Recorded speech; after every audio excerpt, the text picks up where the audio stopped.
Assalamualaikum warahmatullahi wabarakatuh. Alhamdulillah, wassalatu wassalamu ala rasulillah. Segala puji dan puja kehadirat Allah subhanahu wa ta'ala, juga salawat dan taslim kepada Nabi besar Muhammad sallallahu alaihi wa ala alihi wa sahbihi wasallam. Satu lagi hari Allah subhanahu wa ta'ala berikan kepada kita umur, di mana seharusnya setiap muslim dan muslimah memaksimalkan umur yang diberikan ini dengan terus sibukkan diri dengan amal-amal saleh, serta juga beristighfar dan bertobat dari kesalahan-kesalahan kalaupun pernah terjadi, serta juga berusaha meningkatkan kualitas daripada ilmu yang dia miliki secara kuantitas juga, serta jenis-jenis ibadah yang memang dia wajib kerjakan dan disunnahkan juga dalam syariat Allah subhanahu wa ta'ala. Dan kita memohon kepada Allah subhanahu wa ta'ala di awal pertemuan kita ini agar Allah subhanahu wa ta'ala menerima seluruh amal saleh yang pernah kita kerjakan, yang sedang kita kerjakan, yang akan kita kerjakan sampai menjelang ajal datang nanti dengan pahala yang sempurna. Dan semoga Allah panjangkan umur kita di atas ketaatan kepadanya, kesempurnaan ilmu, kesempurnaan iman, dan kesempurnaan amal saleh. Serta juga diampuni segala dosa-dosa kita, kedua orang tua kita, bahkan muslimin dan muslimat, mukminin dan mukminat yang hidup dan juga yang sudah meninggal. Serta kita selalu doakan agar negara kita selalu terjaga persatuan, kesatuan, kemerdekaan, dan juga kenikmatan yang luar biasa yang Allah berikan dari kekayaan alam sampai menjelang hari kiamat nanti. Dan semoga Allah berikan petunjuk para pemimpin menjalankan tugas dengan baik, serta juga menjadikan kita masyarakat yang selalu gotong royong agar melakukan dan menjaga hal-hal yang terbaik yang bisa kita berikan buat negara kita, keamanan, ketentraman, persatuan dan kesatuan, sehingga juga negara kita terus maju dan menjadi contoh bagi negara yang lain. Serta kita selalu doakan saudara-saudara kita di Palestina yang sedang tertindas, dan di Syria, di Yaman, di Irak, dimanapun yang sedang tertindas, semoga Allah ikhlaskan niat mereka, terima para syuhada mereka, muliakan Islam di tangan mereka dan tangan kita semua, dan semoga Allah subhanahu wa ta'ala dengan kemahamurahannya memberikan kepada kita pahala bersama mereka, baik dengan doa kita, dengan harta kita, dan juga dengan jiwa kita bila Allah mudahkan. Dan semoga Allah satukan kita semua berkumpul di surga firdausnya tanpa hisab, sebagaimana ia satukan kita dalam majelis ilmu yang mulia ini. Allahumma amin. Seperti biasa teman-teman sekalian, di Kamis kita akan lanjutkan bedah buku kita 10 penyebab lapangnya hati. Karena kita sudah tahu hati itu adalah raja dari tubuh manusia, di mana setiap orang di antara kita pastinya teman-teman sekalian berharap agar tubuhnya sehat, ya. Kemudian juga selalu beraktivitas pada hal-hal yang positif, baik itu di pandangan Allah subhanahu wa ta'ala ataupun di mata manusia, ya. Dan tentu kita terus berprestasi. Nah, semua itu bermula daripada raja tubuh ini, yaitu hati manusia. Di saat hati itu lapang, hati itu tenang, ya, hati itu berada di posisi yang prima, maka secara otomatis anggota tubuh yang lain juga akan ikut. Tapi kapan hati itu gelisah, ya, gundah, kemudian bersedih dan dipenuhi dengan penyakit-penyakit hati dari iri, dengki, dan yang sejenisnya, maka secara otomatis anggota tubuh juga akan berpengaruh. Sesuai dengan sabda Nabi SAW, sesungguhnya dalam diri manusia, di tubuh manusia itu ada segumpal darah, yang kalau dia baik maka akan baik seluruh tubuh, kalau dia buruk maka akan buruk seluruh tubuh, itu adalah hati manusia. Nah, kita sedang membahas teman-teman sekalian bagaimana di saat seseorang muslim menghadapi masalah-masalah yang membuat hatinya gundah, gelisah, apa yang harus dia lakukan. Kita sudah membahas 3 poin, ya, sebelum pertemuan ini tentunya.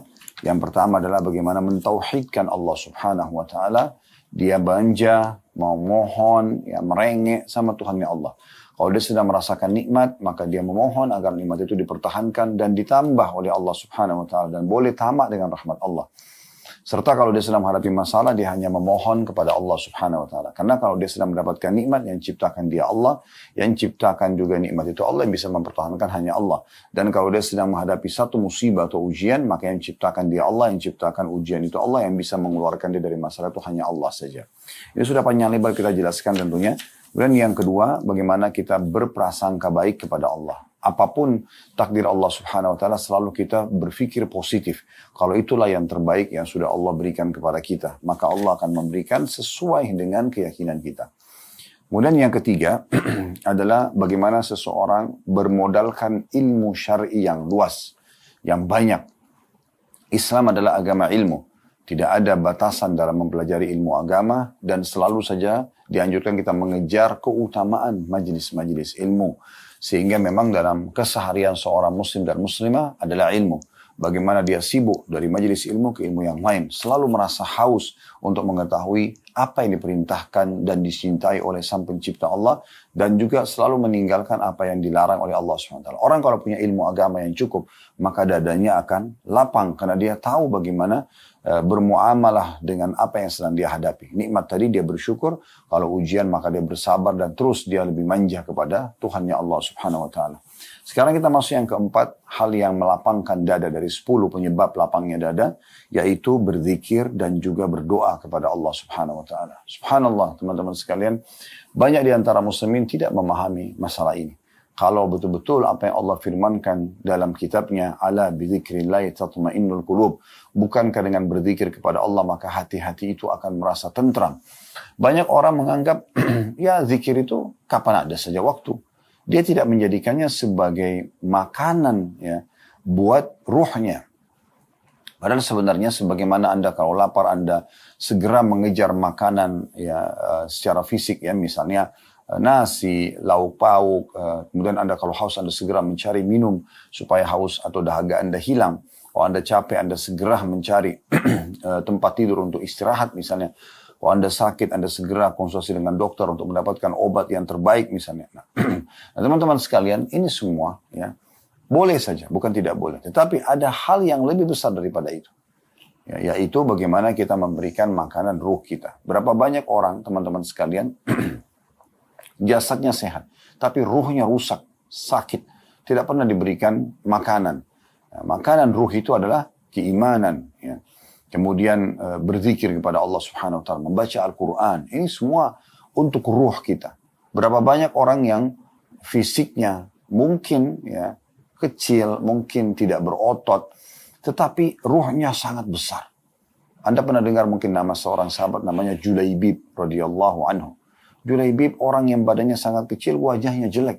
Disebutkan dalam riwayat seperti itu. Tetapi subhanallah, karena ruhnya kuat, sehat, ya, selalu diisi dengan keimanan, ilmu agama, ya, berzikir, ibadah-ibadah secara umum. Maka akhirnya dia berhasil ditemukan mati syahid di salah satu peperangan dengan di sekitarnya terbunuh di tangan dia 6 atau 7 orang-orang musyrik. Sampai Nabi SAW menggendongnya sambil mengatakan, sesungguhnya saksikan ya Allah dia bagian dari aku dan aku bagian dari dia. Ada juga orang yang badannya sangat besar, kekar, tapi karena kosong secara keimanan, maka lemah ruhnya. Orang seperti ini lemah, tidak akan mudah untuk melalui masalah-masalah yang mereka hadapi. Ya.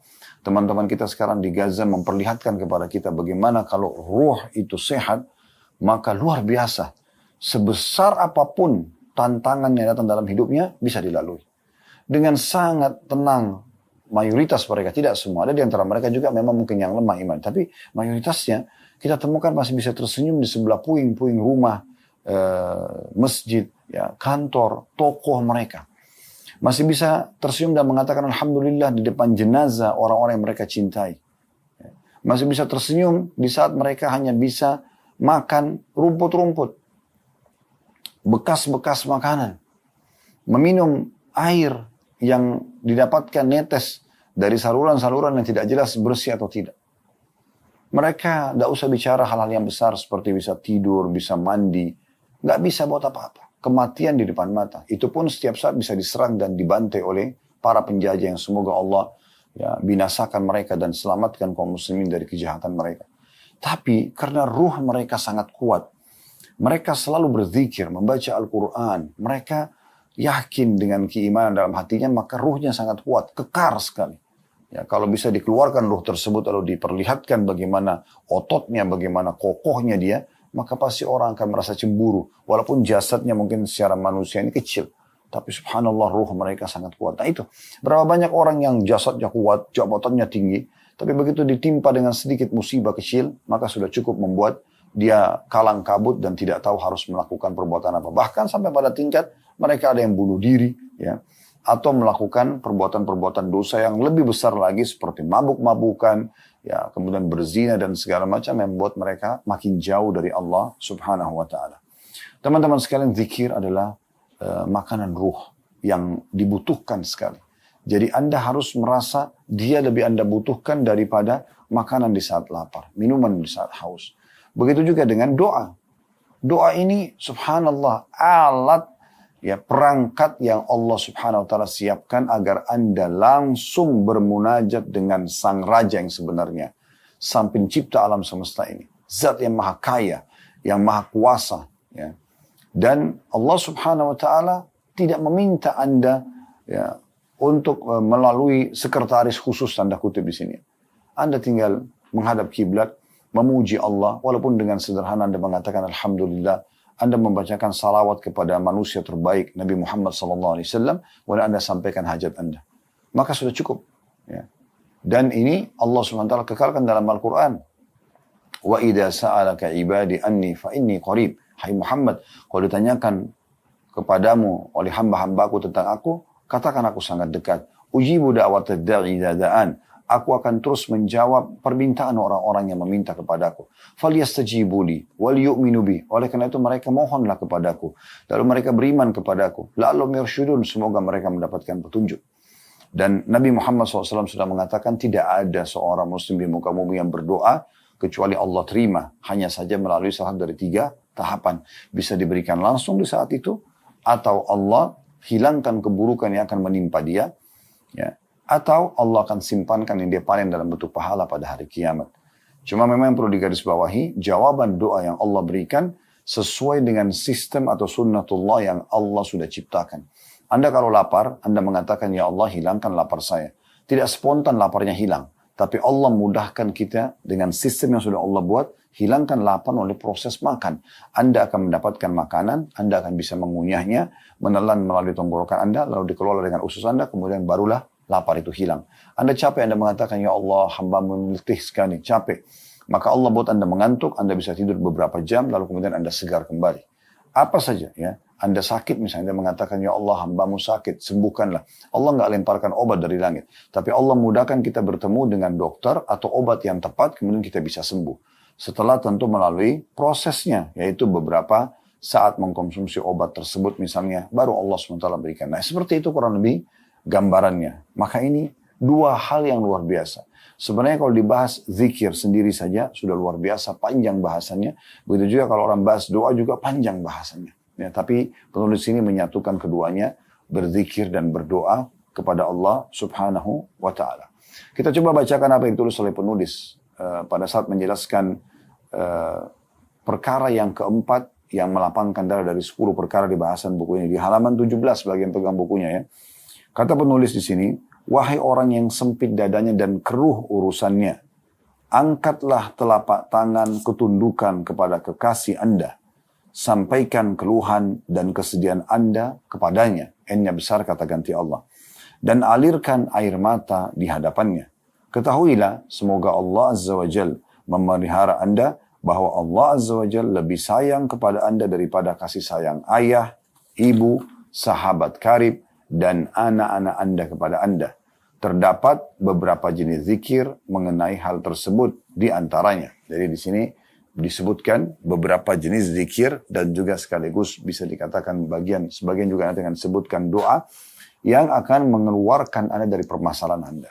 Namun sebelum kita masuk panjang lebar teman-teman sekalian di contoh-contoh yang penulis sebutkan tentang zikir-zikir yang kalau Anda baca, maka Allah Azza wa Jalla akan menjadikannya penyebab masalah Anda selesai. Kita akan coba mengingatkan kembali tentang kedudukan zikir dan doa ini tentunya, ya. Supaya kita lebih termotivasi nanti lagi untuk mengaplikasikannya. Karena kalau kita langsung saja masuk, ini Bapak Ibu sekalian, zikir ini dibacalah, dihafallah. Mungkin dari 10, 100, 1000, 1 juta orang yang mendengarkan, mungkin yang mengikuti dan mengamalkan hanya segelintir saja. Karena mereka belum menanamkan dalam diri mereka keutamaan mengerjakan amal tersebut. Oleh karena itu kita akan menyebutkan tentang keutamaan berzikir dan berdoa. Nah, disebutkan misalnya masalah zikir dulu di dalam surah Al-Baqarah, surah nomor 2 ayat 152, Allah memerintahkan kita agar selalu berzikir kepadanya. Fadhkuruni azkurkum washkuruli wala takfurun. Ya, ingatlah kepadaku, kata Allah. Berzikirlah, maka aku ingat pula kepada kalian atau kepadamu. Dan bersyukurlah kepadaku. Termasuk bagian daripada zikir. Alhamdulillah. Maka janganlah kamu mengingkari nikmatku. Kemudian juga dalam surah Al-Ahzab, Allah tidak perintahkan kita untuk berzikir saja, tapi berzikir yang banyak. Merasa memang butuh dengan zikir itu. Walaupun lagi sedang tidak ada masalah ya. Tetap kita berusaha berzikir. Istighfar, la hawla wa la quwata illa billah, subhanallah, walhamdulillah, wa la ilaha illallah, Allahu akbar. Allahumma salli ala Muhammadin wa ala ali Muhammad misalnya. Kita berzikir, la hawla wa la quwata illa billah. Misalnya subhanallah wa bihamdi, subhanallahil azim. Banyak sekali zikir-zikir la ilaha illallah dengan segala jenisnya, ada la ilaha illallah saja, ada la ilaha illallah wahdahu la syarikalah lahul mulku wa lahul hamdu wa huwa ala kulli syai'in qadir. La ilaha illallah wahdahu la syarikalah lahul mulku wa lahul hamdu yuhyi wa yumiit wa huwa ala kulli syai'in qadir. Banyak, ada juga la ilaha illallah wahdahu la syarikalah lahul mulku wa lahul hamdu biyadil khair wa huwa ala kulli syai'in qadir. Dengan segala macam jenisnya, semua itu teman-teman dilakukan di saat kita sedang lapang dan sedang sempit. Kalau lapang akan menambah derajat kita di surga dan juga menambah pahala kita. Dan juga karena Allah perintahkan dalam dalil tadi sudah kita bacakan Al-Baqarah 152. Sekarang kita akan bacakan juga surah Al-Ahzab insyaAllah surah nomor 33 ayat 41. Tentang perintah Allah untuk berzikir. Ya. Anda baca dan di saat Anda sedang sempit maka dia akan menjadi solusi dari permasalahan Anda.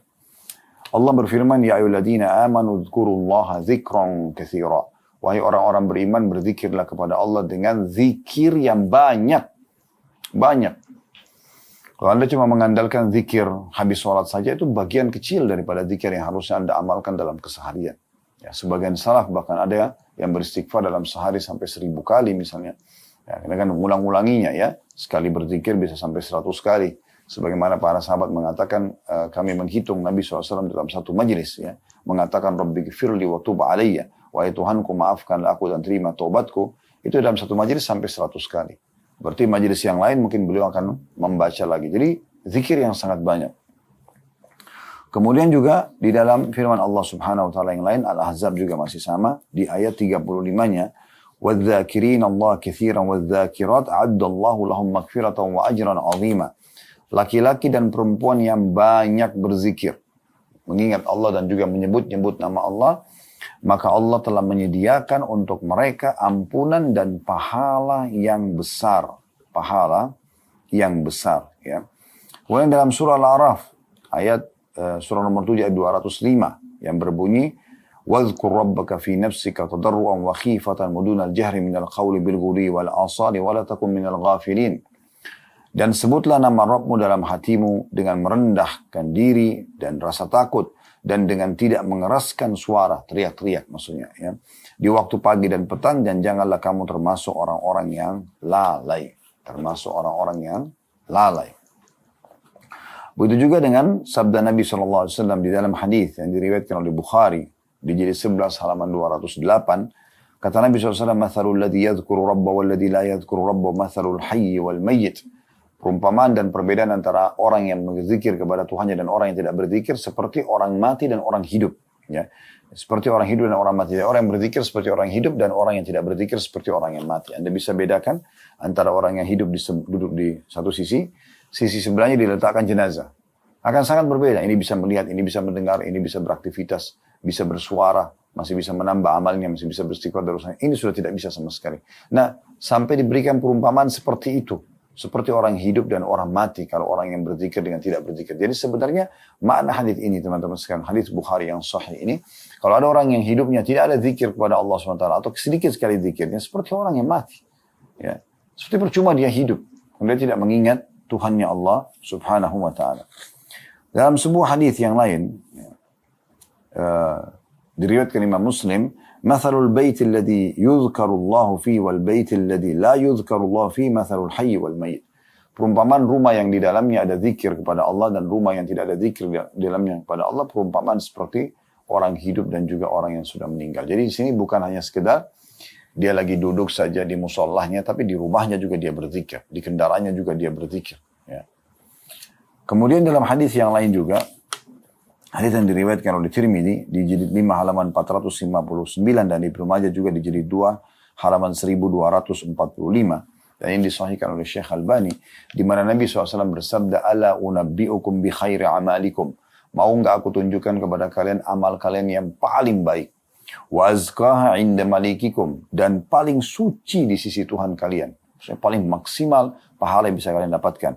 Wa arfa'iha fi darajatikum, dan yang paling cepat melejitkan derajat kalian di surga. Wa khairi lakum min infaqid dhabi wal wariq, dan lebih baik bahkan pahalanya daripada kalian menginfakkan emas dan juga uang-uang kertas.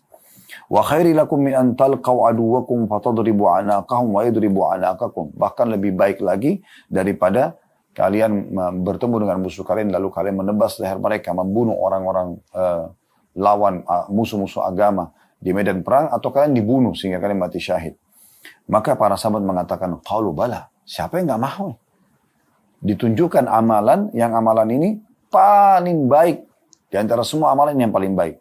Kemudian paling suci di sisi Tuhan Allah Subhanahu wa taala, paling cepat mengangkat derajat, dan lebih baik daripada berinfak dengan emas dan juga uang-uang kertas, lebih baik bahkan daripada perang jihad, membunuh musuh atau kita dibunuh. Maka sahabat langsung merespon, bala, tentu ya Rasulullah. Kata Nabi SAW, zikrullahi ta'ala, mengingat Allah yang maha mulia. Gitu. Jadi ini luar biasa kedudukan zikir itu. Kemudian juga dalam hadis yang lain, riwayat Bukhari, jilid 8 halaman 171, dan Imam Muslim jilid 4 halaman 2061, di mana Rasulullah SAW bersabda, yaqulullahu ta'ala, Allah yang maha tinggi berfirman, ana inda dhanni abdi bi, saya sesuai dengan prasangka hambaku. Wa ana ma'ahu idza dzakarani, dan aku selalu bersamanya kalau dia mengingatku, berzikir kepadaku. Fa in dzakarani fi nafsi dzakartu fi nafsi. Kalau dia mengingat aku di dirinya, maka aku akan ingat juga dia di diriku. Wa in dzakarani fi mala'in dzakartu fi mala'in khairi minhum. Kalau dia menyebutku, tetap berzikir walaupun di depan orang umum, maka aku akan juga menyebutnya di kelompok yang lebih baik daripada mereka, maksudnya dari kalangan malaikat. Lebih baik daripada manusia. Wa in taqarraba ilai shibran taqarrabtu ilaihi dhira'an. Kalau dia berusaha mendekatkan diri kepadaku sejengkal saja, maka aku akan dekatkan diri kepadanya satu hasta. Wa in taqarraba ilaihi dhira'an taqarrabtu ilaihi ba'an. Dan kalau dia mendekatkan kepadaku diri satu hasta, aku akan dekatkan diri kepadanya satu depa. Wa in atani yamshi ataitu harwala. Dan jika dia datang kepadaku dengan berjalan, maka aku akan datang kepadanya sambil berjalan cepat. Maknanya, kalau orang berzikir kepada Allah, selalu mengingat Tuhannya, ini pahalanya sangat besar, cepat mengangkat derajat, ya, lebih baik daripada semua jenis ibadah termasuk jihad, sedekah. Dan juga teman-teman sekalian, dia akan membuat kita sangat dekat dengan Allah Subhanahu wa taala. Di dalam hadis yang lain, Abdullah bin Busr radhiyallahu anhu mengatakan, ada seorang laki-laki pernah berkata kepada Nabi SAW, ya Rasulullah, sesungguhnya syariat Islam telah banyak bagiku. Aku tidak tahu harus mengerjakan bagaimana semuanya ini. Sudah banyak. Oleh karena itu beritahukan aku sesuatu yang aku bisa pegang teguh. Di antara semua itu aku selalu menjaganya, rutin. Itu selain yang wajib-wajib ya, kayak sholat itu tidak dibahas lagi. Tetapi amalan-amalan tambahan. Maka kata Nabi SAW, la yazalu lisanuka ratban min dzikrillah. Hendaklah lidahmu selalu basah dengan berzikir atau mengingat Allah Subhanahu wa taala. Hadis riwayat Tirmidzi, jilid 5 halaman 458. Ini luar biasa ya.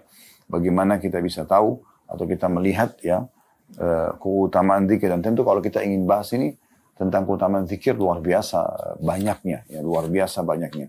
Dan tentu saja teman-teman sekalian, orang yang membaca Al-Quran masuk dalam berzikir kepada Allah Subhanahu wa taala, membaca kitabullah termasuk bagian daripada zikir. Dan Nabi SAW mengingatkan, bahkan mengancam ya, kalau ada orang-orang yang tidak sibuk dengan zikir ini. Sebagaimana dalam sabda beliau, man qa'ada maq'adan lam yadhkurillaha fihi kanat alaihi minallahi tira. Siapa yang duduk di satu tempat lalu tidak berzikir kepada Allah, maka pastikan dia akan mendapatkan sesuatu yang membuat dia menyesal dari sisi Allah. Artinya bisa saja Allah hukum. وَمَنِ اتَّجَعَ مَدْجَعًا لَا يَذْكُرُ اللَّهَ فِيهِ كَانَتْ عَلَيْهِ مِنَ اللَّهِ تِيرًا. Dan barang siapa yang tidur atau berbaring di sebuah tempat tidur, kemudian tidak berzikir kepada Allah, maka juga sama, dia akan menjadi kekurangan dan penyesalan atasnya dari Allah nantinya. Ya. Kemudian juga dalam riwayat yang lain, diriwayatkan oleh Tirmidzi dan disahihkan oleh Syekh Albani, kata Nabi SAW, ma jalasa qaumun majlisan lam yadhkurullaha fihi wa lam yusallu ala nabiyyihim illa kana alaihim tira fa in syaa adzabu wa in syaa ghafara lahum. Tidaklah satu kaum duduk di satu majlis di mana mereka tidak berzikir atau mengingat dan menyebut-nyebut Allah di dalamnya dan tidak membaca salawat kepada Nabi mereka kecuali akan menjadi kekurangan atau penyesalan atas mereka. Jika Allah menghendaki maka Dia akan menyiksa mereka dan jika Allah menghendaki maka Allah akan mengampuni mereka. Ya. Dalam riwayat yang lain, riwayat ini sangat tegas ya. Diriwayatkan Abu Daud dan Ahmad dan ini disahihkan oleh Syekh Albani juga. Kata Nabi SAW, "Ma min qaumin yakumuna min majlisin la yadhkuruna Allah fihi illa qamu an mithli jifani himar wa kana lahum hasra." Tidak ada satu kaum berdiri atau bubar dari satu majlis di mana mereka tidak berzikir atau mengingat dan menyebut-nyebut Allah di dalamnya kecuali mereka berdiri laksana berdiri dari bangkai seekor keledai yang hal itu menjadi penyesalan bagi mereka nanti pada hari kiamat. Ya. Sementara doa ini masuk dalam karena orang kalau doa baca Quran masuk dalam umumnya zikir ya. Tetapi kita bisa lihat bagaimana kedua ini digabungkan mulai dari mau tidur sampai kita tidur lagi semua diikuti dengan doa. Ada doa mau tidur, ada doa terkaget pada saat tidur, ya terkaget malam kita baca doa, ada doa bangun tidur, ada doa masuk kamar mandi, ada doa mau berwudu, ada doa keluar dari kamar mandi, ada doa pada saat menuju keluar rumah, ke masjid atau ke pekerjaan, ada doa pada saat melihat ada orang yang diuji oleh Allah di jalanan dengan penyakit misalnya atau hal-hal yang kita tidak senangi, boleh kita berdoa agar kita diselamatkan dari hal tersebut. Kalau kita dengarkan tentang surga atau nikmat, kita meminta agar Allah berikan. Kalau kita mendengarkan tentang siksaan, kita berlindung kepada Allah Subhanahu wa taala ya. Kemudian ada banyak sekali doa makan, doa habis makan ya. Dan banyak ulama menyusun bab zikir dan doa ini sampai menyusun ratusan jenis doa yang bisa kita amalkan tentunya. Yang penting teman-teman sekalian harus difahami baik-baik bagaimana kita ikhlas dalam mengamalkan semua ini. Dan memang betul-betul kita niat ingin mendekatkan diri kepada Allah Subhanahu wa taala dengan zikir dan doa ini. Sehingga betul-betul nanti dia bisa bermakna. Salah satu ciri orang yang seperti apa yang kami sampaikan tadi, dia ikhlas, dia tulus, maka kita akan temukan orang itu sangat menikmati zikirnya dan doanya. Dengan sangat tenang dia berzikir. Astagfirullah, astagfirullah, astagfirullah. La hawla wa la quwata illa billah. Subhanallah, walhamdulillah, wa la ilaha illallah, Allah Akbar. Dia terus menikmati dengan menggerakkan jarinya, menghitung. Ya. Ini semua adalah orang yang betul-betul menikmati. Kalau orang yang berzikir buru-buru, ya, maka itu mungkin bisa dicurigai tanda kutip. Kalau orang ini terganggu keikhlasannya. Apalagi kalau orang sama sekali tidak berzikir, tentunya itu sudah jauh dari Allah Subhanahu wa taala. Begitu juga dengan doa, teman-teman sekalian. Jangan berdoa di saat kita sedang sempit saja, lagi sakit, lagi terlalu utang, baru sibuk berdoa. Setelah itu Allah berikan jalan keluar, Allah kabulkan, jauh dari doa. Subhanallah. Anda mau dimudahkan urusan Anda di saat Anda sedang butuh, maka dengarkan hadis Nabi SAW, kenalilah Tuhanmu di saat kamu sedang lapang, maka Dia akan mengenalimu di saat kamu sedang sedih. Ya. Jadi betul-betul nanti kalau kita butuh di saat kita sedang sedih, Allah Subhanahu wa taala akan berikan kepada kita karena di saat lapang kita selalu mendekatkan diri kepadanya. Baik, kita kembali ke buku kita, teman-teman sekalian. Penulis setelah mengingatkan tadi apa yang kita sudah bacakan ya. Saya ulangi kembali supaya lebih jelas satu paragraf ini. Wahai orang yang sempit dadanya dan keruh urusannya, angkatlah telapak tangan ketundukan kepada kekasih Anda. Sampaikan keluhan dan kesedihan Anda kepadanya, yang besar Allah. Dan alirkan air mata Anda di hadapannya. Ketahuilah semoga Allah Azza wa Jal memelihara Anda, bahwa Allah Azza wa Jal lebih sayang kepada Anda daripada kasih sayang ayah, ibu, sahabat karib, dan anak-anak Anda kepada Anda. Artinya, kalau Anda yakin Anda punya masalah, Anda bisa curhat ya dengan orang-orang terdekat dan Anda mendapatkan solusi, maka Allah lebih tepat untuk itu. Karena kalau kita sedang hadapi masalah, sebagaimana tadi sudah kami jelaskan, maka yang ciptakan Anda Allah, yang ciptakan masalah itu Allah, ini yang bisa memberikan jalan keluar hanya Allah Azza wa Jal. Jadi beruntunglah orang yang faham masalah ini. Dan bagaimana Nabi SAW selalu mengingatkan ya kita semuanya agar kembali kepada Allah. Bahkan beliau mengatakan kalau kalian memohon kepada Allah, mohonlah walaupun sampai tali sendal kalian putus misalnya. Maka mohon kepada Allah, manja dan merengek kepada Allah Subhanahu wa taala. Dan Allah mencintai hamba-hambanya yang suka berzikir dan berdoa kepadanya. Baik, di sini penulis mengatakan terdapat zikir-zikir yang bisa membantu Anda keluar dari permasalahan-permasalahan yang sedang Anda hadapi, karena kita sedang bicara bagaimana kalau dada itu sedang sempit supaya dia bisa lapang. Yang pertama disebutkan riwayat Abdullah bin Abbas radhiyallahu anhu, ia mengatakan bahwasanya Rasulullah sallallahu alaihi wasallam bersabda dalam hadis Bukhari dan Muslim. Itu bisa Bapak Ibu lihat yang mengikuti buku ini ya di halaman 18. Yaitu Nabi SAW biasa mengucapkan, kata Abdullah bin Abbas radhiyallahu anhu, pada saat kesusahan, la ilaha illallahul azimul halim, la ilaha illallahu rabbul arshil azim, la ilaha illallahu rabbus samawati wa rabbul ardi wa rabbul arshil karim.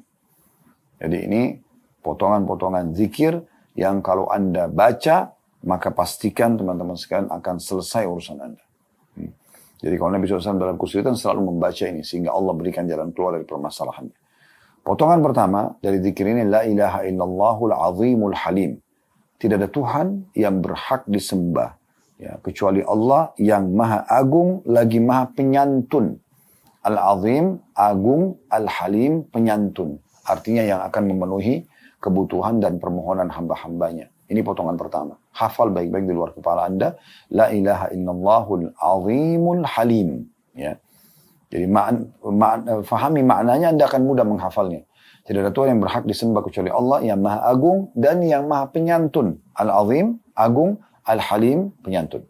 Potongan kedua. La ilaha illallahu rabbul arshil azim. La ilaha illallah, tidak Tuhan yang berhak disembah kecuali Allah. Rabbul arshil azim, pemilik singgasana yang agung. Pemilik singgasana yang agung. Jadi sini potongan kedua. Kalau tadi, la ilaha illallahul azimul halim, tidak Tuhan yang berhak disembah kecuali Allah yang maha agung dan maha penyantun. Yang kedua, la ilaha illallahu rabbul arshil azim. Tidak Tuhan yang berhak disembah kecuali Allah, pemilik singgasana yang agung. Potongan ketiga, la ilaha illallahu rabbus samawati wa rabbul ardi wa rabbul arshil karim. La ilaha illallah, tidak Tuhan yang berhak disembah kecuali Allah, rabbus samawati wa rabbul ard, Tuhan dan pemilik semua yang di langit, dan juga Tuhan dan pemilik semua yang di bumi, dan pemilik singgasana yang mulia. Pemilik singgasana yang mulia. Jadi 3 potongan zikir. La ilaha illallahul azimul halim, la ilaha illallahu rabbul arshil azim, la ilaha illallahu rabbus samawati wa rabbul ardi wa rabbul arshil karim. Jadi 3 potongan ini, kalau Anda baca dengan izin Allah subhanahu wa ta'ala, permasalahan Anda akan diselesaikan. Kalau Anda berdoa setelahnya, akan diterima doa Anda. Ya. Sebagaimana dijelaskan dalam keutamaan zikir ini. Yang diriwayatkan oleh Bukhari dan juga Muslim. Yang kedua teman-teman sekalian, riwayat Abdullah bin Mas'ud radhiyallahu anhu, ia mengatakan bahwasanya Rasulullah SAW bila mengalami kesusahan atau kesedihan, beliau mengulangi dan mengucapkan doa, Ya Hayyu Ya Qayyum birahmatika astaghith. Ya, ini pendek. Ya Hayyu Ya Qayyum, wahai zat yang maha hidup dan lagi maha mengurus ya, makhluknya. Atau terus menerus mengurus makhluknya. Dengan rahmatmu lah aku memohon bantuan. Ini diriwayatkan oleh Al-Hakim dan disahihkan oleh beliau dalam kitab Mustadraknya. Ya Hayyu Ya Qayyum birahmatika astaghith. Ya zat yang maha hidup dan terus menerus mengurus makhluknya, dengan rahmatmu lah aku memohon pertolongan. Ini yang kedua. Yang ketiga teman-teman sekalian ditawarkan oleh penulis di sini adalah hadis Abu Bakar radhiyallahu anhu, bahwa Rasulullah SAW bersabda dalam hadis yang sahih diriwayatkan Abu Daud dan juga Ibnu Hibban.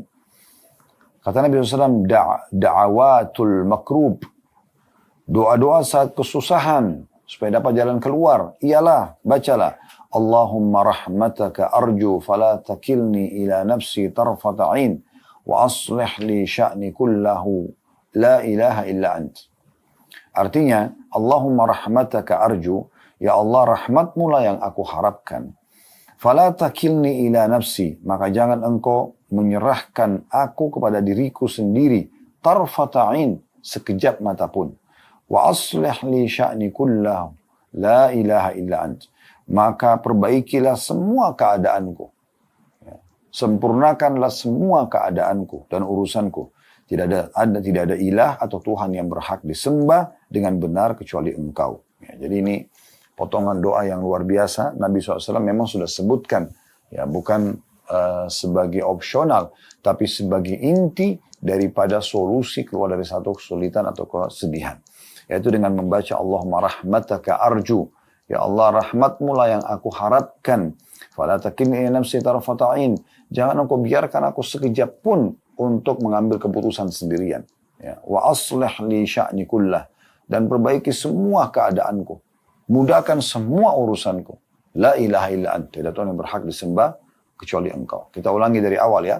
Jadi poin yang pertama, Anda di hadis yang pertama, la ilaha illallahul azimul halim.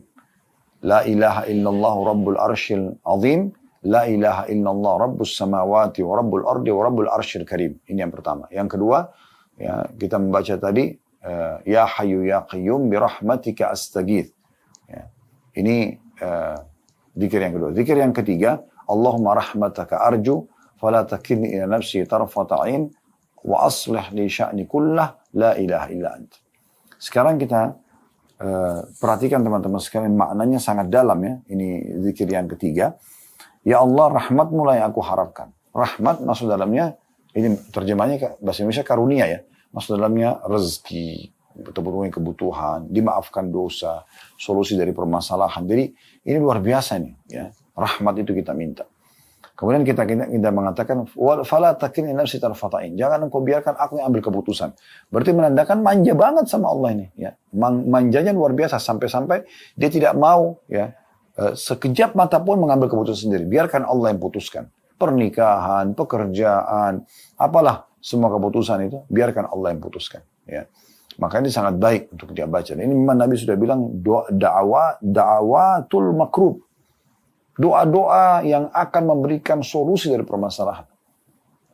Lalu kita bilang, wa aslih li sya'ni kullah. Oleh karena itu, perbaiki semua urusanku. Semuanya. Tidak ada terkecuali. Apapun. Kecil sampai besar. Semuanya yang kau ambil alih ya Allah. La ilaha illa anta. Tidak Tuhan yang berhak disembah. Kecuali Engkau. Baik, selanjutnya. Zikir yang keempat. Hadits Abdullah bin Mas'ud radhiyallahu anhu. Ia mengatakan. Bahwasanya Nabi SAW bersabda. Tidaklah seorang hamba tertimpa kesusahan atau kesedihan. Lalu dia mengucapkan. Allahumma inni abduka. Ya Allah, sungguhnya aku adalah hambamu. Wabnu abdika, dan anak dari hamba laki-laki, maksudnya anak daripada ayahku. Wabnu amatika, dan anak dari hamba perempuan, maksudnya ibu kita. Nasiyati biyadik, ubun-ubunku di tanganmu. Madin fiya hukmuk, berlaku keputusanmu padaku. Adlun fiya qada'uk, adil hasil keputusanmu kepadaku. As'aluka bikulli ismin huwalak, aku minta dengan nama-nama semua yang kau miliki. Sammaita bihi nafsak, engkau menamakan itu dirimu. Au anzaltahu fi kitabik, atau engkau turunkan dalam kitabmu. Au 'allamtahu ahadan min khalqik, atau engkau mengajarkan kepada salah satu dari hamba-hambamu. Au ista'tharta bihi fi 'ilmil ghaibi 'indak, atau engkau menyimpannya di ilmu gaib di sisimu. Antaj'ala al-Qur'ana rabi'a qalbi wa nura sadri wa jala'a huzni wa dhahaba hammi. Agar engkau menjadikan ya Allah Al-Quran sebagai bunga hatiku, cahaya dadaku, penghilang kesedihanku, dan penyebab atau pelenyap kesusahanku. Kalau orang baca ini kata Nabi SAW, illa adhaballahu azza wa jal hammahu wa abdalahu makana huznihi faraha. Pastikan, kata Nabi SAW, kalau dia sudah baca ini, ya, maka Allah akan menghilangkan kesedihannya, dan Allah akan menggantikan kesedihannya dengan kegembiraan. Ini luar biasa. Ya. Allahumma inni abduka, wabnu abdika, wabnu amatika, nasiyati biyadik, madin fiya hukmuk, adlun fiya qada'uk, as'aluka ya Allah bikulli ismin huwa lak, سميت به نفسك أو أنزلته في كتابك أو علمته أحدا من خلقك أو استأثرت به في علم الغيب عندك أن تجعل القرآن كريم ربيع قلبي ونور بصري وجلاء حزني وذهاب همي. Ini berarti sampai sini orang kalau baca maka dipastikan akan hilang semua, lenyap semua kesedihannya. Kalau Anda baca sekali, Anda merasa masih kurang. Misalnya masih belum 100% temukan solusinya. Baca lagi yang kedua kali, baca yang ketiga kali, ulang-ulangi. Dan penuh keyakinan dalam hati, pasti Rasulullah SAW benar. Pasti Allah benar dengan janjinya. Akan Anda dapat apa yang Anda inginkan dan apa yang dijanjikan di sini. Tapi ingat, dengan ikhlas dan keyakinan, Allah akan kasih. Makin kuat tauhid Anda, pengesahan Anda kepada Allah dan ketergantungan Anda kepada Allah, maka makin nyata depan mata hasil dari dan efek apa yang dijanjikan oleh Allah Subhanahu wa taala dan Rasulnya Muhammad sallallahu alaihi wa ala alihi wa sahbihi wasallam. Ini luar biasa. Jadi jangan disia-siakan ini, ya. Ini zikir yang luar biasa yang harusnya kita selalu baca. Tentu saya teman-teman sekalian, kalau ada yang mengatakan bagaimana kalau saya mau berdoa tapi dalam bahasa saya saja. Saya berkeluh kesah dengan Allah, saya tanda kutip bercengkrama di sini, menangis, merengek, manja kepada Allah dengan bahasa saya, dan saya bahasakan langsung permasalahan saya. Boleh nggak? Boleh saja, tidak masalah. Ya, tapi saran kami, zikir-zikir tadi yang disarankan ini oleh penulis, 4 tadi kita dikasih pilihan, usahakan disisipkan pada saat Anda menyampaikan hajat Anda. Saya ulangi lagi, yang pertama adalah La ilaha illallahul azimul halim. Tidak ada Tuhan yang berhak disembah kecuali Allah yang maha agung dan maha penyantun. La ilaha illallah rabbul arshil azim. Tidak ada Tuhan yang berhak disembah kecuali Allah, pemilik singgasana yang agung. La ilaha illallah rabbus samawati wa rabbul ardi wa rabbul arshil karim. Tidak ada Tuhan yang berhak disembah kecuali Allah, pemilik pencipta dan penguasa seluruh alam semesta, langit dan juga pemilik dan pencipta semua ada di bumi, pemilik singgasana yang mulia. Ini yang pertama. Yang kedua tadi, Ya Hayyu Ya Qayyum, wahai zat yang maha hidup dan terus mengurus makhluknya, birahmatika astaghith. Dengan rahmatmu lah aku meminta pertolongan. Yang ketiga, tadi sudah disebutkan ya, yang juga sangat baik untuk kita baca ya, yaitu kita membaca Allahumma rahmataka arju, ya Allah rahmatmu lah yang aku harapkan, fala takilni ila nafsi tarfata'in. Maka jangan engkau membiarkan aku mengambil keputusan sendirian walaupun cuma sekejap mata. Wa aslih li sya'ni kullah, dan perbaiki semua perkara urusanku. La ilaha illa anta, tidak Tuhan yang berhak disembah kecuali engkau. Kemudian yang terakhir, yang keempat tadi adalah bagaimana Nabi SAW mengatakan tidak ada seorang hamba yang tertimpa masalah, kesusahan, kecil ataupun besar. Nah, kemudian dia membaca Allahumma inni abduka, ya Allah aku adalah hambamu, wabnu abdika, anak dari hamba laki-laki maksudnya ayahku, wabnu amatika, dan anak dari hamba perempuan maksudnya ibu kita, nasiyati biyadik, ubun-ubunku di tanganmu, madin fiya hukmuk, berjalan kepadaku takdirmu atau keputusanmu, adlun fiya qada'uk, sangat adil keputusanmu kepadaku. Kemudian kita mengatakan as'aluka bikulli ismin huwalak, aku mohon kepadamu dengan atas namamu yang semua kau miliki, samaita bihi nafsak, engkau telah menamakan dirimu dengan nama-nama itu, au anzaltahu fi kitabik, atau engkau turunkan dalam kitabmu, au 'allamtahu ahada min khalqik, atau engkau mengajarkannya kepada salah dari hamba-hambamu, au ista'tharta bi fi ilmil ghaibi 'indak, atau engkau menyimpan di sisimu ya, di ilmu ghaib ya. Antaj'al Qur'ana karima rabi'a qalbi, agar engkau menjadikan Quran yang mulia sebagai bunga hatiku atau hiasan dalam hatiku, wa nura sadri, dan cahaya dadaku, wa jala'a huzni wa dhahaba hammi, dan semoga juga bisa menghilangkan kesedihanku dan juga menghilangkan atau menyelapkan kesedihanku, kesumpekanku ya. Maka kata Nabi SAW, pasti Allah akan ganti kesedihannya menjadi kesenangan. Jadi ini bentuk-bentuk zikir yang luar biasa yang harusnya sudah di luar kepala, dihafal oleh setiap muslim, dan dia selalu mengucapkan agar mendapatkan solusi dari permasalahan. Sebagai penutup, kata penulis ini, dan zikir-zikir lainnya yang disinyalir dalam bab ini dan yang juga semisalnya. Maksudnya beliau berkata, ada zikir-zikir yang tidak disebutkan di sini. Tetapi dia sebenarnya masuk juga, ya, kalau Anda menemukan misalnya dalam satu buku ada riwayat-riwayat lain, maka itu juga bisa masuk dalamnya. Seperti misalnya sabda Nabi SAW, siapa yang melazimi istighfar, selalu mengucapkan istighfar, maka Allah akan jadikan dari setiap permasalahan dan kesedihannya jalan keluar. Dan Allah berikan rezeki dari tempat tidak disangka-sangka. Kan gitu ada ya contohnya. Lalu kata beliau, penulis sebagai penutup di paragraf terakhirnya, hendaklah Anda, semoga Allah Azza wa Jalla memberkahi Anda, berkeinginan keras untuk senantiasa berzikir kepada Allah Azza wa Jalla dan tidak berpaling darinya. Karena Allah Azza wa Jalla berfirman di dalam ayat Al-Quran surah Taha, surah nomor 20 ayat 124. Dan ini kekal ditilawakan oleh orang-orang beriman. وَمَنْ أَعْرَضَ عَنْ ذِكْرِي فَإِنَّ لَهُ مَعِيشَةً ضَنْكًا وَنَحْشُرُهُ يَوْمَ الْقِيَامَةِ أَعْمَى. Dan barang siapa yang berpaling dari peringatanku, ya, maka dia tidak mau berzikir. أَعْرَضَ عَنْ ذِكْرِي. Dia menolak, tidak mau berzikir. فَإِنَّ لَهُ مَعِيشَةً ضَنْكًا, maka dia akan mendapatkan kehidupan yang sempit.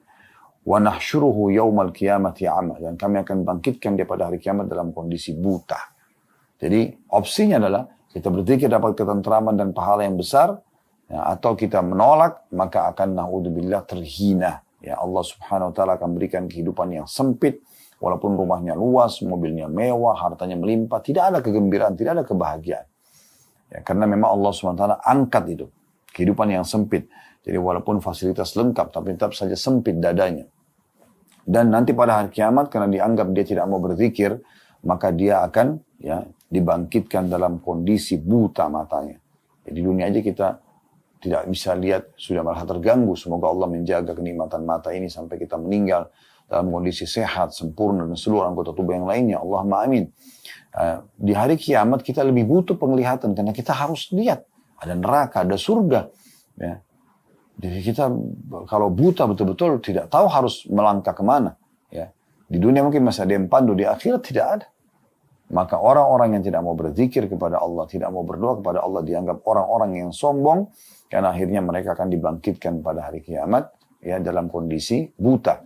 Ini kalau kita lanjutkan ayatnya Toha 125-nya, ya, orang itu akan mengatakan, Qala Rabbi lima hasyartani a'ma wa qad kuntu basira. Wahai Tuhanku, kenapa engkau bangkitkan aku dalam kondisi buta, padahal dulu aku di dunia dalam kondisi melihat. Ya. Maka dia sendiri di dunia berarti orang ini melihat, bukan dasarnya orang buta gitu ya. Tetapi dia orang melihat yang akhirnya Allah butakan matanya karena tidak mau berzikir. Ya. Qala Rabbi lima hasyartani a'ma wa qad kuntu basira. Qala kadzalika atatka ayatuna fanasita wa kadzalika al-yawma tunsa. Itu semua karena kamu di dunia telah datang kepada peringatan-peringatan dari kami, tapi kamu lalaikan. Kamu nggak mau ngahkan gitu. Maka pada hari ini juga kau akan dilupakan. Kau akan dilupakan. Jadi luar biasa ya. Satu sisi zikir dan doa itu punya keutamaan yang sangat besar. Dan beruntunglah orang yang selalu menjadikan ini sebagai perangkat hidupnya. Dia manja, dia merengek, dia mohon pada Tuhannya. Nikmat untuk dipertahankan, ujian untuk diberikan jalan keluar. Dan juga dia akan mendapatkan yang terbaik nanti balasannya di akhirat. Allahu a'lam. Ini bahasanya teman-teman sekalian, ke depannya insya Allah kita akan masuk tentunya ke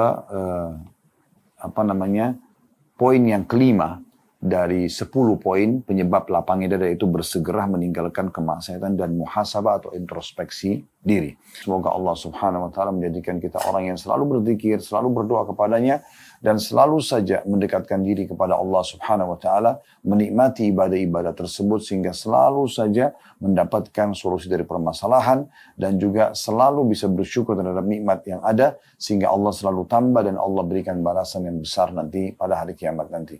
Selalu semangat teman-teman sekalian dalam ibadah, maksimalkan umur yang Allah berikan, walaupun cuma 1 detik, 2 detik, apalagi kalau sampai sehari, seminggu, sebulan, jangan diisi dengan hal-hal yang melalaikan. Subhanakallahumma bihamdika, asyhadu an la ilaha illa anta astaghfiruka wa atubu ilaik. Wassalamualaikum warahmatullahi wabarakatuh.